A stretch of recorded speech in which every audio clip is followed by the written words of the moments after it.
Coming to you live from FM Studios, King David Reeves present another mentor moment. Great day, great mentors, rise and shine. It's time to grind. Welcome to another very special episode of the Mentor Connector Podcast, powered by Firebrand Media. I am your host, King David Reeves, and I have a very special guest with us today. Very special. Very special, okay. Right? So we got a good brother and friend of mine, man. He is not only the vice president, city leader of the All-Stars Project Dallas, but he has a whole host of things. He's known as Mr. Slash, or Slash Man by some of his close friends, right? My brother does it all, man. He's a nonprofit community development leader. He is a DJ, right? He has his own DJing company. He's legit too, man. You probably see him doing some work around here, even though he doesn't like to promote it too much. But I'm gonna do that for him. All right. He's an entrepreneur. He's a host. He's an MC. He is an entertainer, legit entertainer. He's also a manager. He's a proud husband, father, brother, cousin, and a motorcycle rider, ladies and gentlemen. And a motorcycle rider. I know you, but for me, I know his proudest title, man, is a friend, man. His good friend and brother to have on your team at all times, man. So without further ado, y'all welcome my friend and brother to the show, Mr. Antoine Joyce. Ladies and gentlemen, welcome to the show, to the Mentor Connector Podcast today, my brother. My man, thank you. Now, first things first. That speaking voice, I was like, oh, yeah, I haven't heard it in a long time. Say the deep, everybody here, I'm here. Coming to you live. Say, I need to add King to like, can I be King Antoine Joyce? Like you and my other boy, King Shakur. I'm like, y'all the only kings I know. Hey, man. You know what I'm saying? King David out here, man. Yeah. Sweet. Hey, man, King Antoine. Yeah. King Joyce. King Joyce. Oh, I like that. Okay. Like it, all right, let me stop playing. You just got on your crown, my brother. You do it for everybody else. You might as well. That's what I'm trying to help you put yours on, man. I'm a community guy. I actually don't like crowns. I like to build the community up. The community is my crown. So they deserve it all, man. So love that, man. That's well said. That's exactly why you need your crown. See, that's why I do what I do, y'all. For brothers like this and sisters like him, man, that don't want the accolades, don't look for the flowers. You're busy giving them, passing them out to everybody else, and that's exactly why you deserve it, man. There you go. You're elevating the kingdom. You're elevating the community. That's what it's all about, man. So rightfully so, man. What you already started off the interview how we need to, man, because you're talking about the community. That you're definitely a servant leader. You're that by definition in my eyes, to the T, right? Where'd that come from? Like, what about your background, your upbringing, got you to become this person? Because so many people out here fending for themselves and trying to figure out, how to get it. Instead of how to give it like you do. I sometimes ask myself that same question, right? Yeah. So there's I'm not gonna say nothing, right? When I hear some other leaders, community leaders, they may be a PK, right? You know what I'm saying? Or they're somebody in their family was in politics or something, right? My mother, who passed very young, was a single mother who raised 4 boys. Ooh, and when she passed, she was a welfare case worker. Wow. Right? So we went from receiving welfare checks to her giving them out, right? My father, to this day, is a bus driver. And my father doesn't like any attention, doesn't like to be on the grid, no social media. He's kind of like, Sound like how you might have been back in the day, man. Maybe, you know what I'm saying? But he's like, the world could pass by and he's just happy to live in it as long as he can, right? Yeah. So where this passion for the community came from, like, there's nothing in my background that put me there, but my organization that I lead today activated this thing inside me, and I realized when I was younger, when I was a kid, and this is for all the teachers out there who got rambunctious kids, right? I caused a ruckus every single school year I could. I call those kids, those potential leaders, like That's what I'm future saying. leaders. That's They what I'm got that saying, leadership right? potential. But and look, I'm 45, man. So my prime, my school years was the 80s, 90s. You know what I'm saying? Yeah. And education didn't catch up to us then, right? So we were the problem kids. We weren't the ones who you got detention a lot. I got the principal's office a lot and so forth. But deep inside, I knew there was more to this box that people kept putting on me, right? And I mean, but that's the leadership quality, right? You're bored of the staying inside the box, right? Right, Great leaders are always thinking outside. We know that now, right? Yeah. But back then, people just stay in line, Mr. Joyce. You know what I'm saying? Like, stop getting in trouble, Mr. Joyce. Can you do this? Like, everything told me not to be the person who I was. Yeah. Until I met the organization I work for now, the All Stars Project, right? And that's powerful, man. It was, and let me tell you a quick story before I even tell you about the All Stars, right? So this was a foresight of my mother that I didn't even know was a foresight, right? And you said she passed young? She passed at 41 years old, bro. Wow, man. I just turned 45. Man. Right? Past December. Back in your mind. Yeah. Man. So every year I get older, it's kind of a reality trippy, yeah, you know what I'm saying? So she had 4 boys, right? I'm the oldest. My 3 younger brothers went to the same school, and they had a program called Police Athletic League. Many of you know it. Yeah, pals. So they had this, they had a program called In School Training Employment Program, right? It's for high schoolers. So long story short, I got to high school by 12 years old. So I'm so I qualified for this program. Just gonna slide past him. I tried to sometimes. He tried to slide through. He got to high school at the age of 12. Very easy. Very easy. My birthday's in December. Okay. December 29th, right? Capricorns, So look up Capricorns, natural born leaders. So that's just one thing, right? So my mother put me in school at 4. Nice. You're not supposed to start school until 5. Yeah, kindergarten, you get the pre-K. Right, you know what I'm saying? So I'm in first grade at 4, sort of a year, technically a year earlier, even though it's my year, you know what I'm saying? But, so. But you were always younger than your classmates. Always. So that's another leadership quality. Right. How it was. So then I get to 6th grade and apply for a bunch of smart people programs, whatever. Didn't make 3 of them, actually. So that's the funny thing. Like, everybody in my class, we were the top of our class in public school. Only maybe 1 to 2 people made it to these other programs. One of them still I got to email her back. She hit me up for my birthday. I was like, oh yeah, I didn't text her back. That's how busy it is, man. I know that. Oh man, I just remembered. So there was a pilot program in my neighborhood in Brooklyn, and they asked students to go to this program where you would do 7th and 8th grade in the same year. So remember, I'm already young. I'm already a year earlier. And then I skipped 8th grade technically. So I started 9th grade at 12 years old. Wow. That's crazy. So there you go. So again. Growing up in Brooklyn. Wow. So you were already breaking, what do they call it? Not barriers.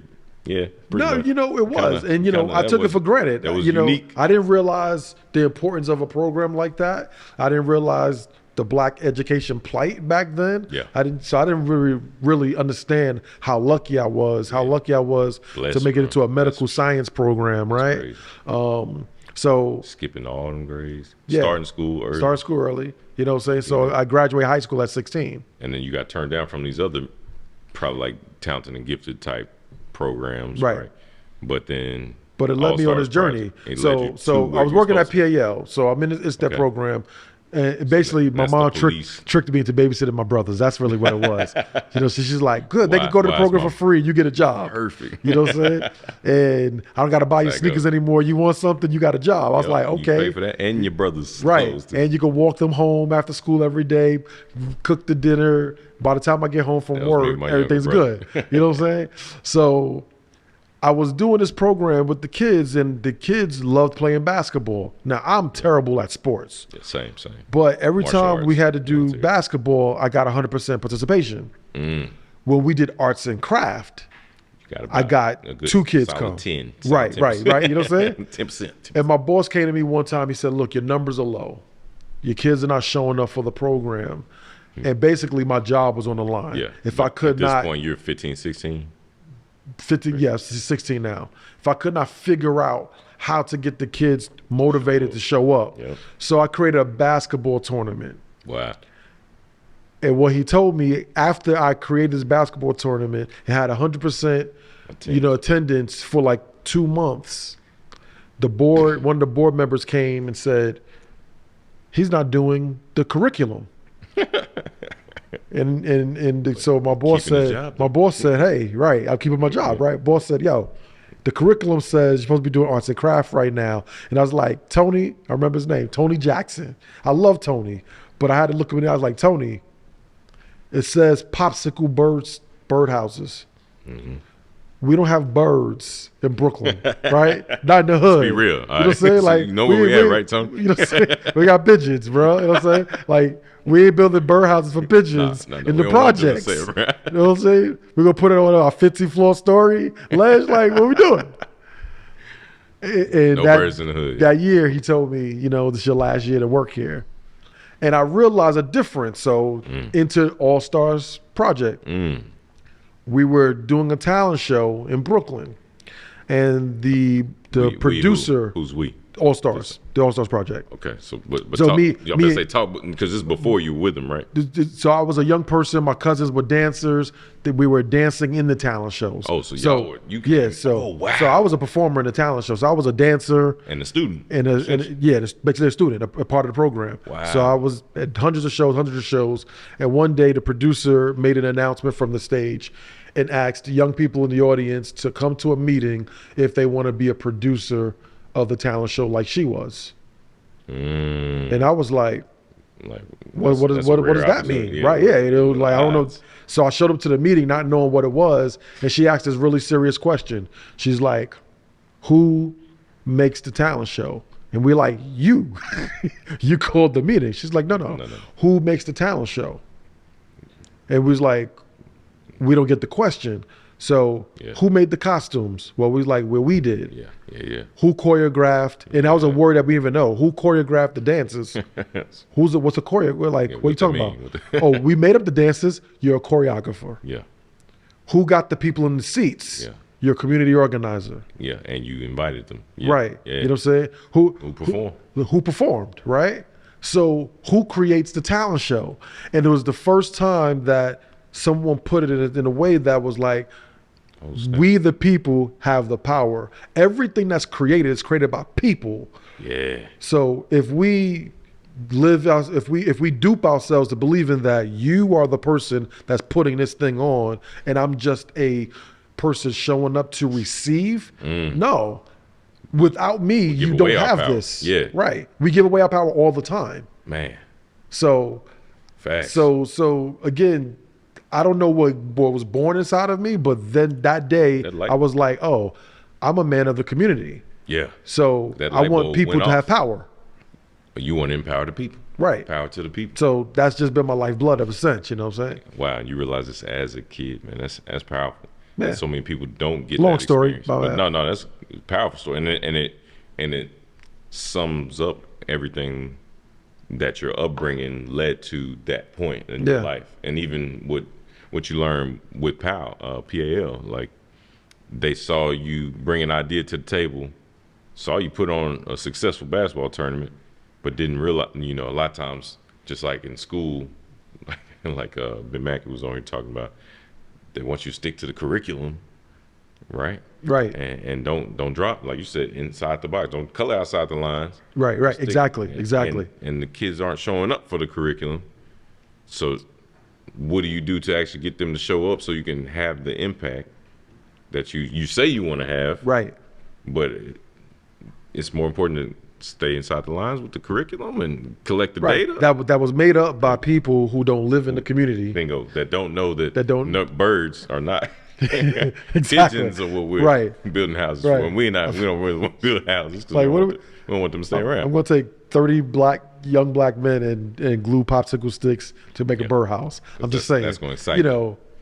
Now, I mean, I love arts and craft today. I'm gonna say, like, I love art today. There's a way to weave it in to the basketball tournament. Right. Be on the sideline putting some popsicles, but only if you're giving popsicles away. And right, we didn't have popsicles, bro. If you ain't got popsicles to give, what I want these sticks for? We get to eat the popsicles. We ain't got no popsicles. Y'all teasing us. So yeah, it's that understanding though. That was birthing you, but really it was something that was already in you. So it was like it was pulled out of you to realize, oh, wait, we do have the power. We already are putting this on. We are the ones that understand our community. So why wouldn't we give back to our community? Why wouldn't we? Right. Events like this and then off of that, the Independence Party. So, you know. I ain't gonna talk too much about politics, you know what I'm saying? Good, bro. But yeah, I grew up believing, I grew up believing that whites were Republicans and blacks were Democrats. Yeah, that's all I knew, right? Right. I told somebody the other day, I was like, narrative. I love watching football today because of so many black quarterbacks. Because I believed that only a white person was to be able to be a quarterback, right? Somebody was like, "That's ridiculous." I'm like, growing up in New York, that's what you're supposed to, right? So. Someone came to me and asked me to do a speech about my neighborhood at a community recognition type event. Outreach. Like the neighborhood association. Like neighborhood association, right? I didn't know it existed. Yeah. And I walk in there and people, you know, there's people behind the desk and they got this is on the agenda today and so forth. And now we're going to hear from Mr. Joyce, you know, Bed-Stuy, Brooklyn, about the blah, blah, blahs. And I'm like, do my speech. And, you know, that was prepared for me, you know, say like I spoke it and somebody wrote some things down and I spoke it, whatever. And it was like the reaction from people like, oh, he got a point. I was like, whoa, I got a point. Hold on, I got a point. I didn't know that there was a neighborhood association that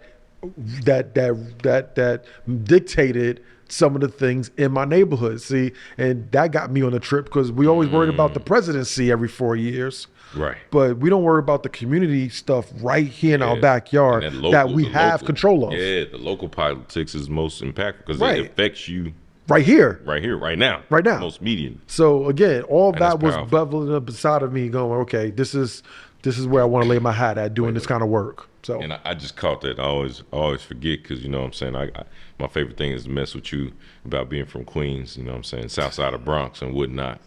You know, somewhere in Manhattan, you know, it's dangerous, man. It's dangerous. Been happening in Manhattan, so it's dangerous, man. He mixing all the boroughs up. You know what I'm saying? Just put all the boroughs together. All coming for you, know what I'm saying? That's why I just be like, I'm from New York. You know what I'm saying? Like, you know, New York City. You gotta have love for it. When I'm home, I got rep Brooklyn. You know what I'm saying? Outside of whatever, you know, they're not gonna get it. You know, it's all good. I mean, Brooklyn's just. I mean, it's that staple, man, and you know.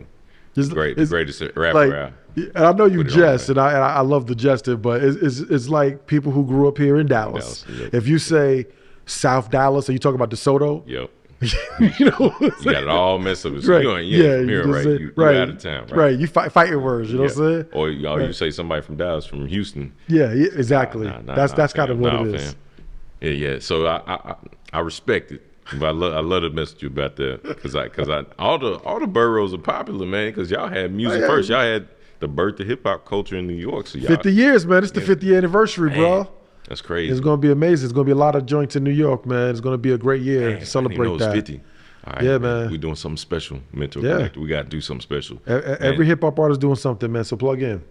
Well, I mean, when you said Bed-Stuy, that kind of has a different ring for a few live different from things, Bedford-Stuyvesant, son, the live is one. Come on, man. Representing BK to the fullest. I ain't gonna finish the rest, Biggie lyrics. Come on, man. You know what I'm saying? But yeah, man, that's my hood, man. Yeah. So that's home of B.I.G. Who? There's Jay-Z, my cousin Jay. Foxy Brown, Talib, Kweli. You know what I'm saying? Yeah, Jay-Z's is supposed to be a Reeves, by the way. I ain't gonna reveal that to you. You know, he wants to meet your boy, and we're gonna let. Jay supposed to be a Reeves? Yeah, he's supposed to be. His dad I was conceived by Gloria Carter and Agnes Reeves, who made love under the sycamore tree. Okay. Look at I wouldn't have peeped that. Okay. Yeah. Lineage. That's family. That's family. Lineage. You know, got that whole East Coast for the Reeves. Yeah, you showed me your family. You got some important people in your family too, man. Hey, man. We're here to talk about you, man. Just saying, man. Come on, bro. Hey, man. But I did enjoy getting to tour your city with you, man. I appreciate that. That was special, man. I appreciate that, man. You and the wife, man. That was still one of my favorite memories, man. Walking through New York with you. Yeah, man. Brooklyn Bridge. Crossing the bridge. She was pregnant. yeah. She wasn't walking too trooping. And then we had that ninja restaurant that was a real deal, man.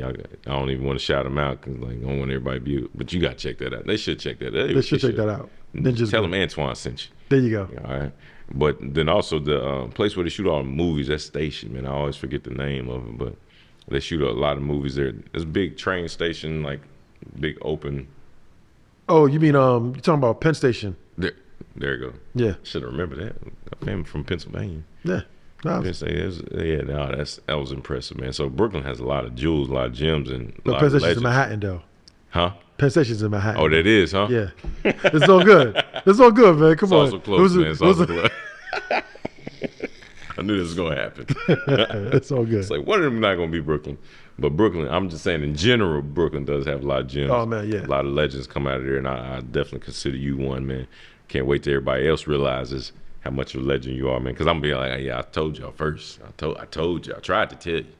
I ain't a legend, man. Like, you know what I'm saying? Like, again. But you're elevating a lot of legends, man. I think that's what real legends do. You're giving people a platform. You're empowering the community, but you're also giving these youth a voice, our youth a voice. Yeah, and helping them find their voice, their talent. That's the job, man. You know what I'm saying? Like, I sometimes I have to grapple with it too because, you know, in my organization, I'm on the front stage a lot, right? Yeah, so, front you line. know, I'm on, you know, I talk to a lot of people. I bring a lot of partnerships to the table. I'm on the stage at the fundraisers and so forth. So you are that spokesperson. Yeah, I'm the spokesperson. But it's because your story is all-star. Like, it sounded like it saved your life. It did. No cap on that. You know what I'm saying? Like, I know a lot of kids, y'all young men who did not make it out of Brooklyn. You know what I'm saying? So, I told the story in one of my speeches about a man named Philip, a young man named Philip, right? Me and Philip was best friends. We met over a fight. Yeah, it'd be like this. I dated his girlfriend, you know what I'm saying? It's like, and it's silly, man. It's middle school, bro. Hey, it's man, middle school. You know what I'm saying? You was our Trey song, Mr. Steal Your Girl in middle school. Yeah, man. you know what I'm saying? So, but afterwards, we became good friends for like 3 years. Wow. It only been 3 years because one day I went back to the stoop to his Brooklyn apartment building, and somebody was like, "Man, Philip got shot." You know what I'm saying? Because Philip was in a gang. And Philip went to someone's house in New Jersey to try to rob the house. Wow. State troopers came and shot Philip dead. You know what I'm saying? So Philip never saw past 17, right?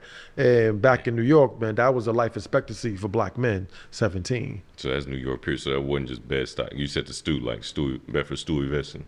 Just Bedford-Stuyvesant, Bed-Stuy. Yeah. Stuyvesant. Okay. Stuyvesant, yeah. Appreciate that correction. Nah, it's good. But that wasn't just like gang activity, and it wasn't just Bed-Stuy. It was everywhere. But you know, we all got caught up in it. You know what I'm saying? And like, in some way, see, the funny thing that I think about me, because you said this earlier, right? I never saw myself as a leader, right? I actually feel like I'm more of a follower. I'm more of a servant. I actually love being behind people. The scenes too. So yeah. But I always found these kids who wanted to start trouble. And I just figured that was going to be the path until the All-Stars came and put me in a talent show. Wow. And if I didn't have that energy directed somewhere, I would have been with Philip that night. You know what I'm saying? That's real. So when you say saved my life, you know, it's like sometimes you hate saying that because it's kind of like, nah, it's not. But literally, I didn't have, you know, and look, I had a loving mother My father didn't live with me, but he was in my life, right? You know what I'm saying? You got great family, you know, all the things that people say about young men when they do something. They're like, oh man, but he had a good family. I went to church. Yeah. Man, I knew gang members in church, bro. Oh yeah. You know what I'm saying? Like, come on. Amen. Praise the Lord on Sunday, you know what I'm saying? Out there, you know what I'm saying, stealing on Tuesday, right? You know? Yeah. So it wasn't that we didn't come from good values. It was just like that's what was there to do. There was nothing else to do. So you cause trouble. And I got a lot of demons in my basket that I don't talk about a lot of what I did. And I just say, truthfully, I was just lucky. Blessed, bro. You know, because not everybody made you, right? Yeah. But it wasn't coincidental either. It wasn't happenstance because you understood the importance of doing something different, right? Because you were exposed to something different. And a lot of times, not everybody's given that opportunity. It took the exposure because by the time I got the exposure, I mean, the things that I was getting myself into, yeah. You know what I'm saying? So one police, you know what I'm saying, you know, sees me doing this, I'm in jail, right? One robbery, I'm dead, right? You know, one gang fight, you know what I'm saying, there's something, you know, like I'm in, you know, there's so many different things, you know, car accidents, right? You know, walk out of them unscathed, bro. Ooh. You know, like I fell asleep behind of a wheel driving my cousin's car, crossed 5 traffics of oncoming lanes. Oh my God. Crashed into 2 cars, into a fence. Seriously? Sleep. I woke up. Like nothing happened. Like, what the heck? Yeah. Jumped out of the car, car was totaled. Everything around me was totaled. Wow. Right? So again, all those things told me that my life is to serve people. Yeah, much greater purpose. Yeah, that's no coincidence. So I know you know, I could be on stage and be in front of people all the time, but deep down inside, I only do it because if I don't do it, then somebody else's story is not told, right? Thanks. If I don't do it, that's why I do the Mentor Connect podcast. Yeah, honestly, that's all it's about. It's putting the spotlight on people who don't usually put on themselves because they're too busy doing the real work. They're really in the community, they're really in the trenches, they're really behind the scenes. They don't care for the camera, don't want the camera, not trying to take self. Right. But the Lord put that burden on me because it's like, look, you see the good work they're doing. You complain about the negative and the evil, but what about the positive? You see it happening when people serving the homeless, when people mentoring school, people giving back in the community, and you're not telling anybody about it. But you complain to me about it, but you're not showing anybody. And as soon as I started putting the spotlight on, which was just social media, Facebook, then Instagram, then podcasts, and it's like people start asking, well, how can I volunteer? Where can I donate? When's the next event? Right. And that's why I was joking with you the other time. I was like, you know, I will never, because we had a talk at Judge Amber's event, you know, because you always with your phone out. I'm like, bruh, like, come on, man. Like, do you have to have your phone out everywhere? Everywhere. You know what I'm saying? My team, they be like, you inviting David? I'm like, yeah. They's like, he gonna have his phone out? I'm like, probably, you know, right? You know what I'm saying? But then you told me why, and that's why, because you get, you know, if I remember what you told me, there's not enough positive images out there in the world. Facts. So we gotta show it. You know, we can't just do the work. We got to show it and show people that it exists to keep bringing people there. And I was like, I would never tell you to put your phone down again, bro, because that's powerful, right? Tomorrow, you know, we will be at a high school together to keep putting that into young people's minds as well, because they don't see it. Facts. Right? Our young black men don't see successful black men out there in the streets doing positive things. Right. So we got to come to them and show it. At least it's not going viral. Right, it's not going viral, right. So they see the negative going viral and they want to be what they can see. Right. And again, it goes back to that power. Who created the terms and the way that things go viral, and why is violence always the first thing that goes viral for people, right? You know, that's real. So I love people trying to turn the coin, man, to show the positive and so of what people's lives are, you know. the good things that people are doing in the community. So that's all my work is, man. That's it, man. And shout out to what you're doing too, man. I enjoy going to South Oak Cliff High School with you. I mean, been doing a lot of work over there, but we've been doing the work. I mean, you've been over there. I know I've been since 2016 going to SOC. You've been over there longer than that. Since 2014. Since you touched down in Dallas. From New York, in Dallas. Yeah, 9 years, man. And you're not tooting your own horn out here, and that's why I want people to know, like, because now we were there when the asbestos and the ceiling leaks and the rats running around and kids getting shot up and paralyzed and man. And then they got a new school and that transition wasn't easy either. No, going to Village Fair, coming back, and they're still going through the transition. I mean, they still are. But now that they got 2 back-to-back state championships, a lot of people jump on the bandwagon. Yeah. Now they pay attention because now they got the publicity. Now people want to support and be connected. But it's like, what have you seen putting work in over there, or schools like SOC? Like what I seen? Yeah. I mean, well, you're doing it for the right reasons and not for the recognition. You know, I don't like to quantify right or wrong. You know, what you know. So the funny story is, talk about connections, right? You know, saying that's why I always love the name Mentor Connect, right? Appreciate I did my first talent show. So again, All Stars Project, touchdown in Dallas in 2013 September. I do my first talent show in West Dallas. In 2013, met a young man named Joe Nelson, who is the founder of Free the Streets. He goes, yo, I'm from the Cliff. Let me show you about Oak Cliff, right? So he drives me through Oak Cliff. He shows me South Oak Cliff High School, and I walk in there and I make a connection with the teachers and the principals to invite these young people to our leadership development program, right? Development School for Youth. The person I'm married to now was the assistant principal. Wow. She was my plug.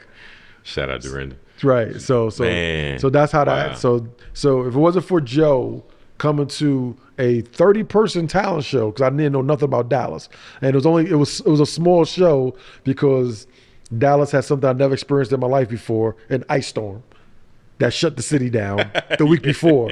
And I was like, we are not prepared for an ice storm. And I was like, oh, the city shut down. I guess I'll stay home. You know what I'm saying? So the next week I was like, anybody who want to come, just show up. And 30 people showed up. We had a little small event, right? And Joe shows up, introduced me to South Oak Cliff. I meet Dorinda. We start working in South Oak Cliff, and I never left, right? You know what I'm saying? Yeah. So I'm and there. You started working on your relationship with Dorinda. Yeah, no, exactly. No, that happened too, right? But what I saw was the community reminded me of Brooklyn. Wow. You know, it was kind of like if I grew up in Dallas, that's where I would probably grew up, right? That's real. Where you got families who want more for their lives, right? Who can do more for their lives, and Absolutely. The structure around the city prohibits them to succeed or see that opportunity. So Facts. My whole job is, what I like to do is say, somebody said my superpower is I'm a barrier breaker, right? So like that. I go, you know, earlier before this, we was talking about Reunion Tower, right? Yeah. So the owner of Reunion Tower is the Hunt family, right? So the Hunt family is... are you saying this as an example, or are you saying that for real? Because you got... No, for real. I know you're friends with them and stuff. No, for real. The Hunt family owns Reunion Tower. That's crazy. You know what I'm saying? Man, that's the way the world connects, man. Yeah. So, you know, and talk about connections. Yeah. Hunter Hunt met us 30 years ago on the streets of New York City and gave $10. Wow. Over the years, he's become a very, you know, the most philanthropic member. Not actually the most, you know what I'm saying? Snap. No, he's not the biggest. At one point he was, but he's not anymore. He close. You know, he close, you know. Maybe his lifetime giving, you know, I haven't added it all up. But you know, we see that name in the book. You know, my president tells the story all the time. Like, we didn't know the name was funny, like Hunter Hunt. Who names their kid Hunter Hunt, right?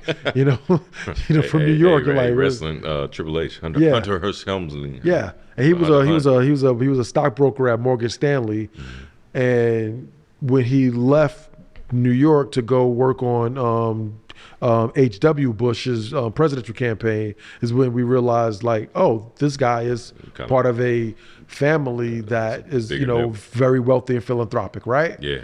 But what I love about Hunter is he as a white guy, he'll talk to you just as plainly as this. He's like, I'm a white guy who would have walked down New York City streets and looked at a bunch of kids on a street corner and would assume they were up to no good.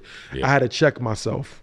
He don't talk like that, but he says, you know, so he's like, I need to learn how can I be more, you know, empathetic and give back to other areas that, you know, like in his life, he hasn't had a connection with a black person up until his like early 20s that wasn't sort of servitude to him, right? So he didn't want his life to be like that. So the reason I'm in Dallas is because he found us and his life changed, that he wanted to change others. Ooh, and so that's powerful, man. I came to Dallas because I was like, hey, if you want to change lives in Dallas, and that's what I'm about, I will come and work with you to do that as well. And, you know, my president and my CEO has been very supportive of, working with him on that work and so forth. So a lot of history to go. I could spend an hour talking about the history and the relationship that came into that. That's but powerful. That's why I'm here. You know what I'm saying? That's one of the reasons, you know. Explain the breakdown of your president CEO, because I know y'all have a national nonprofit, right? So we All Stars is not just Dallas, right? So 40 years ago, maybe 42, 43 now. I always do the math wrong, you know. We founded the All Stars Project, right?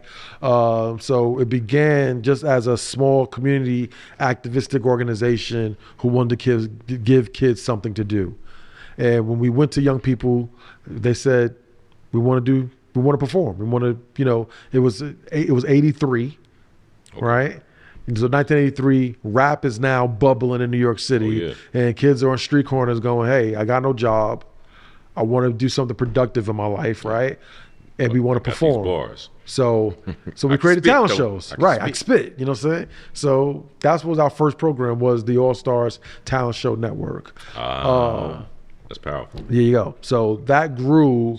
And as we grew, we expanded that model to New Jersey, Chicago, San Francisco.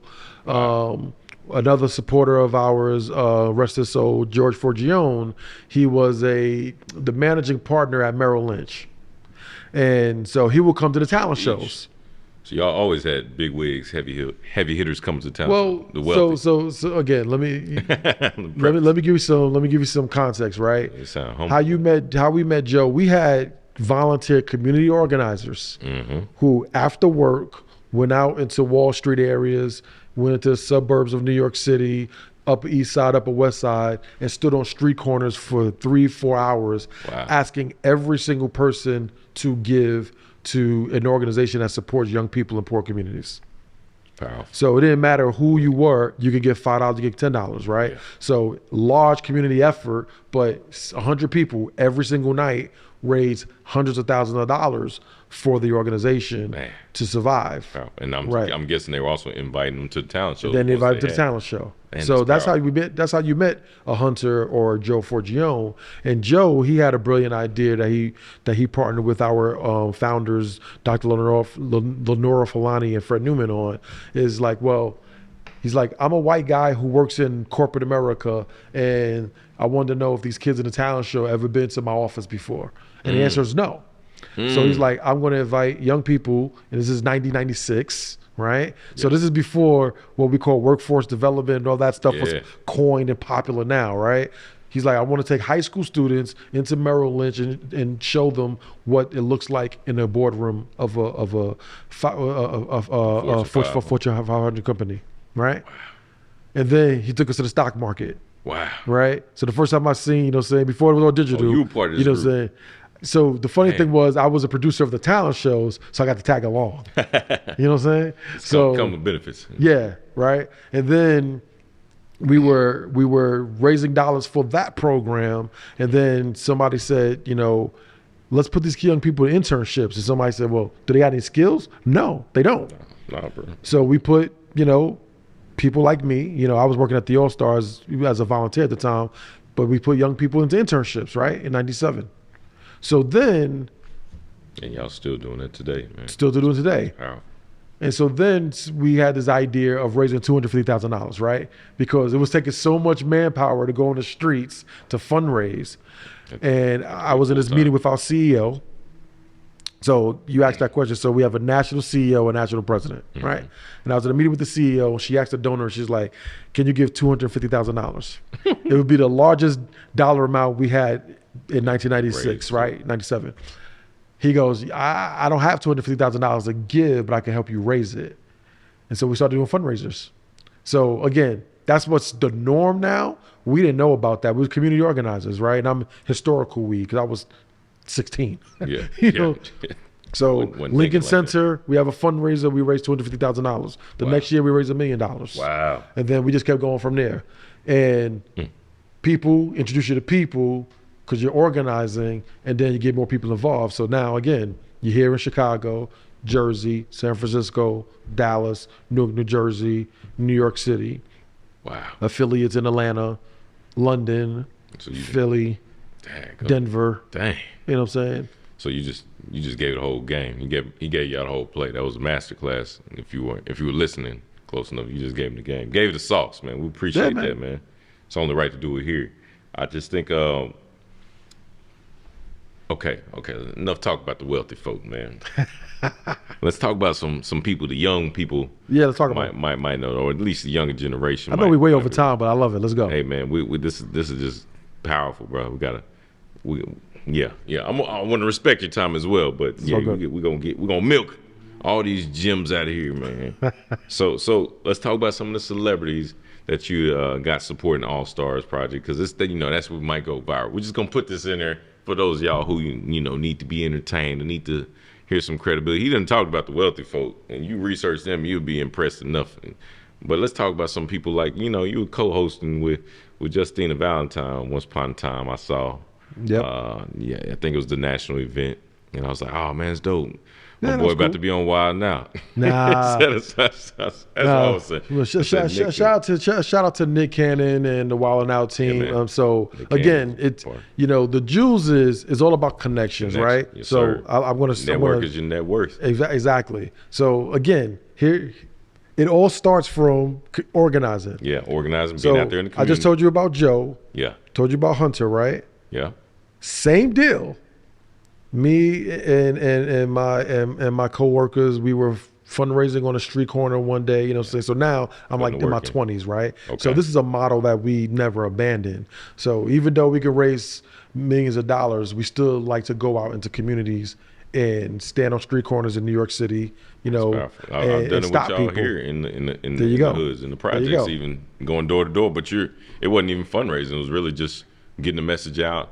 That's what we do. Making sure they knew what you had going on, programs offered, but also just powerful, positive messages and resources. Right. And so, but that wasn't even asking for money, but I saw the impact of that, and when they answered the door, they were almost surprised because like nobody does that. Nobody comes to nobody goes to the hood and stop people, right? Especially not the hood. But and everybody's like, oh wait, y'all not Jehovah's Witnesses? Okay, right. Who we y'all here to spread the love, right? Yeah, just spreading love. So doing that work, we met a woman.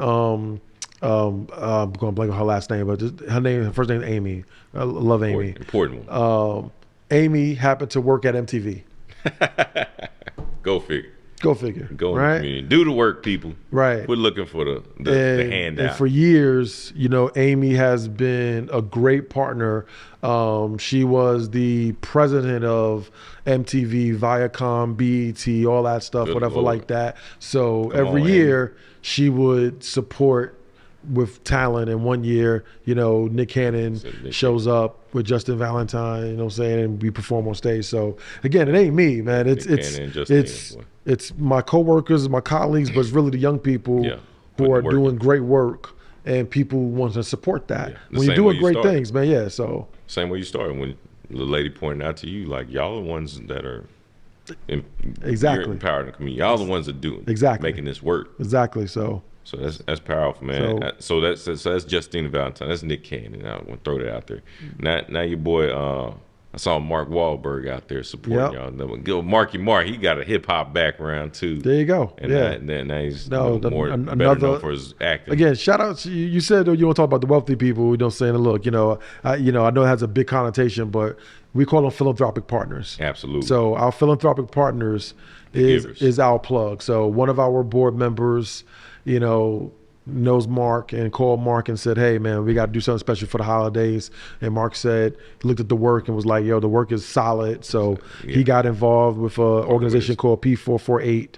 Yeah. And they donated sneakers during the holidays for young people who don't have the opportunity to have, saying some new gear, so thank you, Mark, for supporting that, Shout out, Mark. And then we ended the year off with Robitussin reached out to focus on. Robitussin was big. See, I can't front. I'm a little biased, right? All the other ones are cool, but Robitussin is cool because it supports the passion of what I started with was talent shows, right? And their model is. I thought you were gonna say because of the medicine helps. Because they Robitussin be hitting, kicking in. I'll probably get the slogan wrong, but it's all about find your voice. Finding voice, right? So obviously, medicine, yada yada. They want people to have a voice, and so they featured us on a campaign, and Jordan Sparks is a part of the campaign as well. Nice. Where they, we're showing our young people, finding their voice, and again, I realize performance, man, and this is what we talk about all the time with our young people. Performance unlocks doors, bro. Yes, sir. That's so, when you can get on stage and perform in front of hundreds or thousands of people, the confidence that you build is amazing. So we took that performance model and we put it in every single piece of programming that we do. So, again, when we at South Oak Cliff, I'm not asking kids to perform on a talent show stage, but you got to perform in front of your school, your teachers, presentations, right? Project. You got to perform in front of that job interview. You got to perform, to get that number, right? You know what I'm saying? Stage in the classroom, stage in the hallway, trying to talk to the group. Exactly. It's all performance, bro.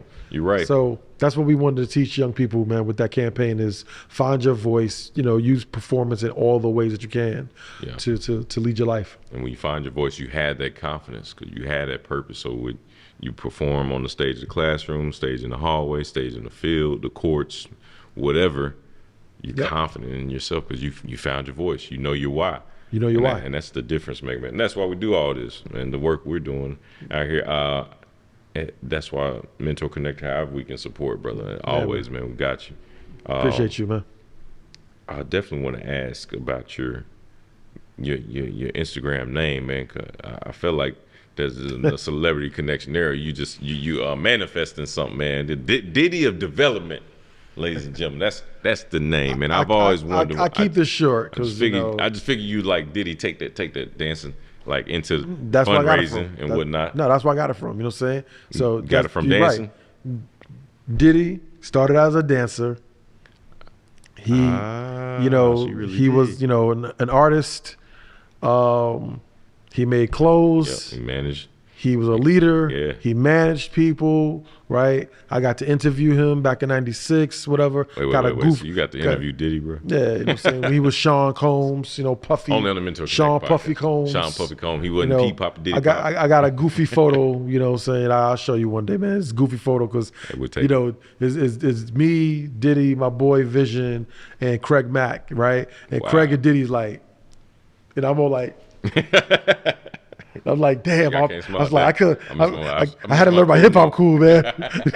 This is branded forever, man. I can't put this out. I'm like, it's all good. I'm with Diddy. You know what I'm saying?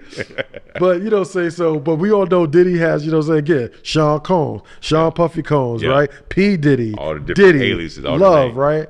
And so rundown. People call me Antoine Joyce, my government name, right? Yeah. I gained from my dance crew the ringleader. Oh, snap. So you go Antoine R.L. Joyce, or some people just call me the ringleader. And then when I was on stage, so again, everything that Diddy did, I was like, I made some clothes, they ain't go anywhere. I made some songs, they ain't go anywhere, right? I was like, everything Diddy do, I can do, right? You know what I'm saying? I managed the artist, and here's the funny thing, right? I managed this artist in Brooklyn, and I took him to a vocal coach, right? He was a vocal coach for Diddy's groups.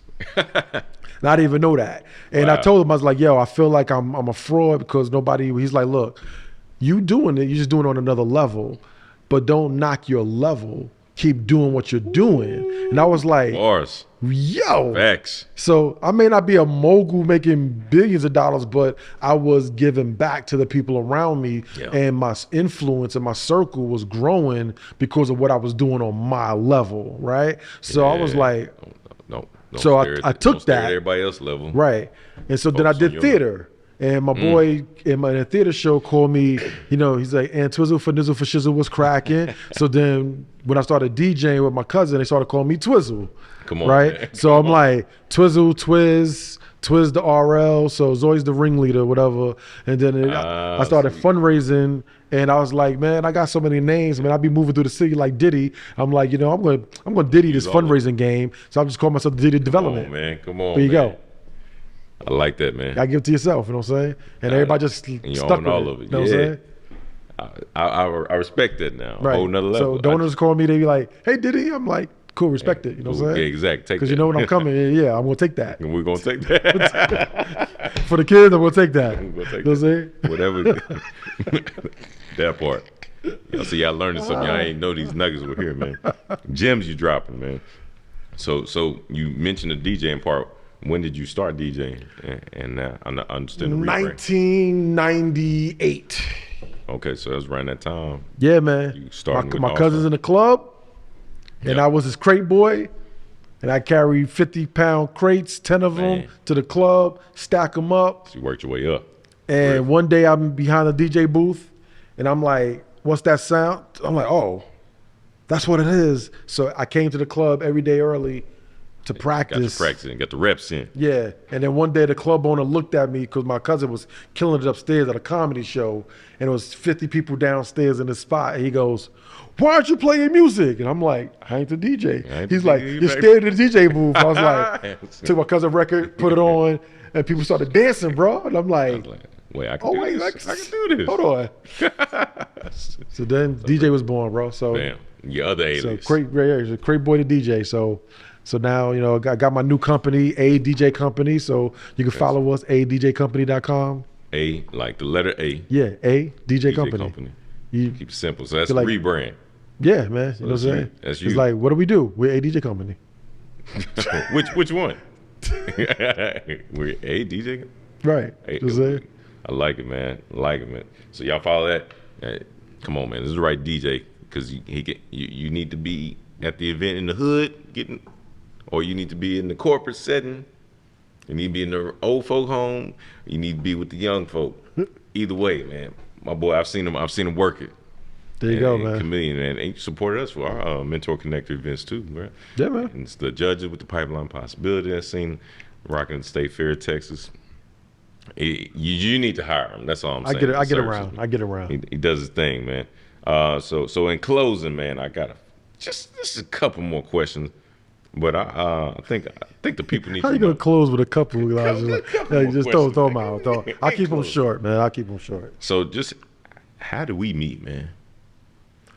Wow, how did we meet? I feel like Mayor Star counts, which be engaged out. It was either MSC connected, definitely back at your old organization. Yeah. Education. I mean, you know, the funny thing is, you know, like you meet people, man. Like, you know, saying like. It's probably a blur how we met, but you are a presence. You know what I'm saying? So and what I love about you is, and look, I'm gonna talk some smack for 2 seconds, right? You know what I'm saying? Yeah. Just 2 seconds. I'm ready. I'm a community guy, so please don't take any offense. Anybody who's watching this, if you're not a community guy, I know people got jobs and busy, whatever. But when I'm in the hood and I look over my shoulder, David is there. You know what I'm saying? I walk outside, we was officing at First Presbyterian Church, and I was there on a Saturday working by myself, right? Staff is home. I walk outside, and there's a homeless encampment across the street from First Presbyterian Church, next to the stew pot. And I walk down, and who's giving out food to the homeless is King David, right? You know, I'm in South Oak Cliff. Who's out there at this event, right? And we could be at the events where no cameras are at. There's no news cameras. Nobody. Right? There's just people needing things, and we just there. So I kept running into those kind of things, and I looked over my shoulder, and I'm like, well, who the kind of people I want to be around? I want to be around the people that's in the community doing the work. You know what I'm saying? Because I could be at the mayor's event. Yeah, and see all the other leaders. Yeah, and he will be right. You know, the all the dignitaries, right? The DRC events and that event and all the ones we got to put a suit and tie on. But when I'm walking down, you know, say Overton, where you at, bro? I'm just saying. Yeah, David's there, so that's real. So that's how we met doing the work. So that's what's about. I appreciate that, man. I appreciate that, brother. I appreciate, man. And he's always the brother who, you know, even though he's rubbing elbows with the wealthiest of the wealthy and the celebrities, man, he won't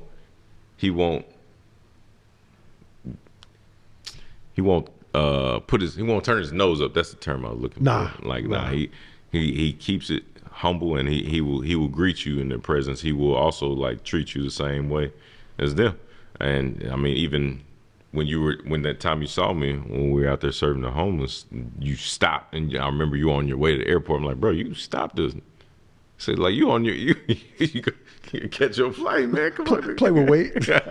Playing with weight. It's important. You got the PJ. He's like, hey, y'all, hold on. Wait a minute. Southwest. Hold on. Hold my A boarding. That's Southwest PJ, man. But it made stop, and you said that to me, man. I didn't realize what I'm doing because I'm always just doing the work, trying to capture those who are really doing the work, and I wasn't doing anything special or out of the ordinary for me. But when you recognize it, and for me, you know, you're a big deal. Yeah. So I see and respect the work. You know the funny thing about that thing too, that was the one time you didn't have your camera out. Because how I see it, that wasn't a time to shine and promote you. Again, you want to serve that day. You know what I'm saying? I peep you when you're really serving. Yeah, you're focused on that, you know what I'm saying? But most of the time you're shining a light on other people. Right. But that was your light. And I was like, man, do anybody know you out here? He's like, man, the Lord moved you to get up that day to do that work. Facts. Again, there was nobody else around but you, maybe one other person. And I was like, it was the randomest thing ever. But it was a beautiful moment, man. They were doing the work. That was my sister Tisha Owens, man. She's doing that work, man. Her homeless outreach, powerful work. I mean, she's similar to you. Like, she's styling Kirk Franklin and what's the OCBS pastor? Tony. Yeah, Tony Evans. Yeah. So she does that, but she on tour with them. Like, she's a big deal, but her passion is the homeless outreach, because she at one point was homeless on her journey. So she was out there serving, and I'm like, man, she busy. Literally, she usually got the camera out, but she was working. So I got her real quick, got the content so it would do her justice. But it was like, all right, it was work. There's so many of them out here, then we need to truly do that work. So yeah, I had it out, but you know what I'm saying, I had to get to work. So it's like, all right, get the content so that the moment gets captured. maybe I missed that point, but it's good, man. But shout out to her, man. When you from that environment, you know, I never was homeless. Actually, you know, I had a different definition of homeless given to me, and I was like, wow, I was probably homeless for 6 months and didn't know it. Didn't realize. You know what I'm saying? Like a lot of kids in the school, couch surfing. I was couch surfing. Yeah. I lived with this family for 3 months. I lived with this family for 3 months. And had a roof. Next you know, we was in a 2-bedroom apartment with 5 people. You know what I'm saying? Like, you know, it didn't miss a beat, right? But when you grew up in poverty and you make it, it's our duty, man. I don't care. I don't care what nobody says. It's our duty to give back, to show people that the door is open, right? You know what I'm saying? So, and if the door has an automatic close on it, then you stand there and you keep that mother open. You know what I'm saying? You keep that one foot, you stretch out. You know what I'm saying? Come on, hurry up.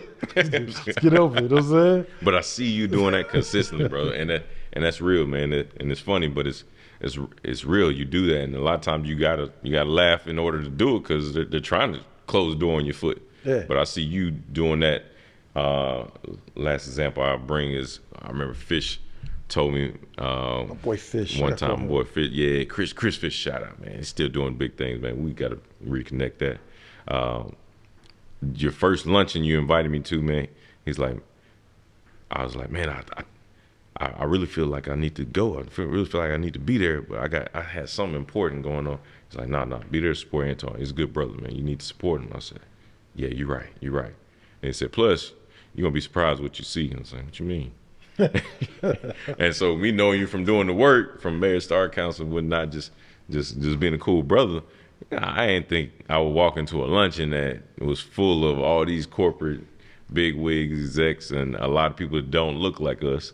And y'all raised hundreds of thousands of dollars in the lunch. And I'm like, man, he really is out here doing it, because you're so humble. You wouldn't even assume that you have those connections. You wouldn't assume that you're anything different. Like, you wouldn't assume you have to wear a suit at any point, right? True. Because you dress like this usually. You enjoy what you're doing, but you're leading. Right. And it's like, I love wearing suits, but man, sometimes I'm like, these days, like, nah. not I appreciate that, man. Yeah. But you literally rubbing elbows and connecting. And my favorite part was a lot of the kids we were mentoring, from Kimball, Sock, Lincoln, all these other Roosevelt. Yeah.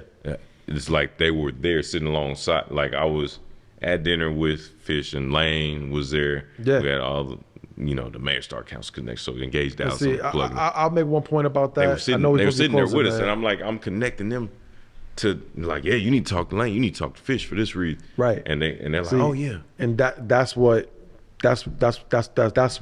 I build in those rooms, right? Yeah.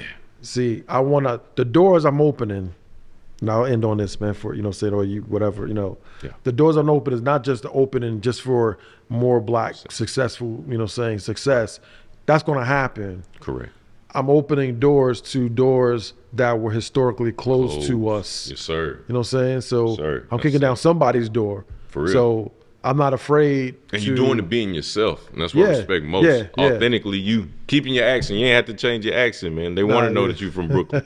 The Bronx, the whole Queens, BX borough, Manhattan. You represent for all of them. All New York. You got to shout out Staten Island, man. Hey, you know what I'm saying? They always feel like the stepchild. You know what I'm saying? They are. Wu-Tang, man. Come on. The Wu. But now you really are authentically remaining you, man. And that's what I respect that. most, while keeping that door open, man, and guiding so many of us others, so many youth, through that same door, through similar doors, which you they're holding, man. The work you do, All Stars Project, is hands down, man, phenomenal, man. And appreciate it. And it's real relationships. You're building real bridges. You're crossing real barriers. You're breaking down. What did it say your nickname is? The barrier breaker. Okay, that's another alias. Another name, right? Come on, Diddy of Development. Come on. So anything that we can support, if people want to support, volunteer with All Stars, if they want to give, they want to follow you. Go to the website, right? So for All Stars Project, go to the website, allstars.org. So many ways to get involved, man. We got so many programs. Again, you joining me at South Oak Cliff, the talk about the Black male experience with the students. So join me in that work directly at the schools. If you have a business and you want to invite young people to your business so they can understand how that larger world works, invite us, internship provider. You do that. We have a coaching program, so we want to meet young people where they are. So we call it development coaching. Nice. So it's our version of mentoring, whatever. Nice. So they can book you and get coached. You do speaking engagements. No, not book me. No. So I mean, like, if you're, as you're a mentor, we call them coaches, right? Uh-huh. So we pair young people up. We have it's our alumni program for 18 to 25-year-olds who are looking for that next step in their life, right? That's good, man. So a lot of programs start aging out at 18. Yeah. And it's like, then what's next, right? I'm a young adult. I'm 22. I graduated college. What's going on with life? How do I get that next promotion, right? Yeah. How do I supply, how do I put food on the table for my kid, right? So we have hundreds of volunteers around the country to coach. So you want to get involved in that, you can. So many ways to get involved. Of course, give some money, man. And look, we talked about wealthy people.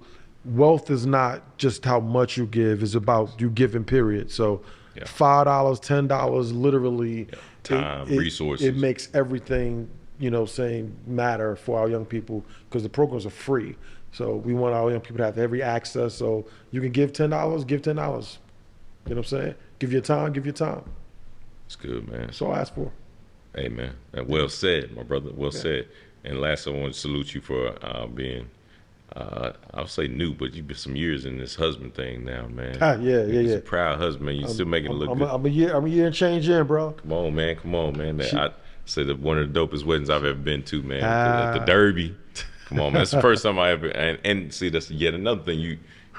Even the people who attended your wedding, I'm sure I wasn't the only one who first time at the Derby, the horse derby, the racetrack, the actual. Like, that was dope to be able to say I've experienced that. I'm glad you was there, man. I was looking back at the video the other day, and I see you like this. I was like, this is my God. I need your video. I need to add it to my video collection. Yeah, man. I got the live on there on Facebook. It pop up as a memory, man. But yeah, so how is that as a husband? And you've been father, man. So what? Oh man, it's been marriage is interesting, man. It's been great. You know what I'm saying? It's work. My wife is gonna turn me into a stand-up comedian because I was like, what happened with the switch? You know, we was dating, we lived together, everything was good. And all of a sudden you married, and it's like I'll be having this conversation. She could walk in the room right now and be like, "Babe, can you go do this right now?" I'd be like, I'm doing an interview, babe. And she just look at you like, hold on, Dave. Right, you know what I'm saying? I was like, I'll be right back. Yeah. I was like, this marriage thing, it just changes, man. It's like the power. It's like she just stands there and looks. It's different. I'll wait.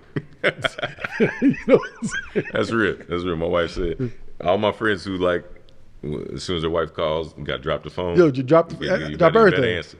Yeah, that. I was like, babe, I don't do that. She literally told me once. I was on the phone with one of my DJs from New York, man. We talking business. He's flying out to do an event, right? And I'm on the phone. She just started talking. I was like, babe, I'm on the phone with Fame. She's like, okay. Oh, I figured you came home and talking to your wife was more important than talking to Fame. I was like, I'll call you back, bro. Okay. All right, Fame. You still be famous, so I'll call back. We'll talk about business tomorrow. You know what I'm saying? I'm trying to stay alive. I'm like, you know what I'm saying? I like my life. Happy life, man. I like my life. That part, man. It's a beautiful thing, man. But it does require work, man. Lots of work, bro. Lots of work. Talking to these young brothers. That's something else we got to mentor on. But then fatherhood, man. I seen you. I say your kids. You're grown. You're little grown folk, kids man. Are growing, man. And your son came through real fresh and fly, man. At the wedding, man. Yeah. I was like, okay, I see young Antoine. I see how you got all the different titles, all the different hats, man. Yeah. Fatherhood is great, man. I again, short, I'll say this. If there's one area of my life that I don't like to regret, the word regret doesn't fit into my model of living, right? You know what I'm saying? Like the experiences we had led us to the things that we're doing right now. Absolutely. Right? So we all make decisions every time, but you know, to do this work, I gave up a lot. And my kids probably has the short end of the stick in that regard, right? That's true. My kids are in New York. I moved here to Dallas. Yeah. Right. So my daughter's 16, we talk every week, whatever, but I'm not there every week. I'm not going to events at school and so forth like that. So it's a different way of parenting. And, my daughter, when she sees me, she's like, I love you, Dad. So like she had no problem, but it weighs on me because I'm like, I could have gave this up and been that guy that's just like, super dad, I'm gonna take you to this and the daddy-daughter dance, yada, yada, and nothing against that. Right. But again, I think my true calling was to serve multiple children. Yeah. And, and I can't front. I have a lot of young people who be like, hey, Dad. Yeah, that's you know what I'm saying? So, it's that watermelon concept. You got a lot of seeds. Yeah. But same way that Oprah feels like she mothered a whole generation. Yeah. But everybody wanted to slow down. Yeah. And it's but my kids are good, man. Thank you for asking, man. Yeah, man. I about to say you did really well, man. Still.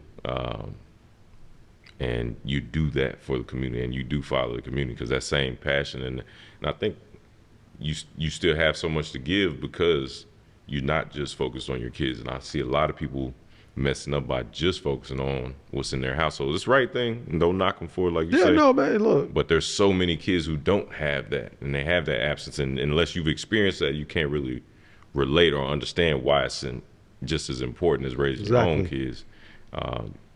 So I commend you for the work that you do both in your home and with your own family and with others, helping other broken homes, really, in the Appreciate community. It, yeah. So thank you again for coming on here, brother. I Okay. enjoyed this, man. Enjoyed this. Probably the most laughter we've had. So A long time. It'll be fun. Yeah, man, and it's I know it's a sneaky way to get me to kind of hang out with you. That's it. That's really all it was. We've been like, hey, man, we're going to get together. Hey, we're going to get together. Oh, man, we're going to get together. We're busy, but we're going to make it happen. But we make it happen, but we don't make it happen. But this is a great way to make it happen. Exactly. Man. Next podcast, we bring the wives, and we that's- have some food. So and now then you got it.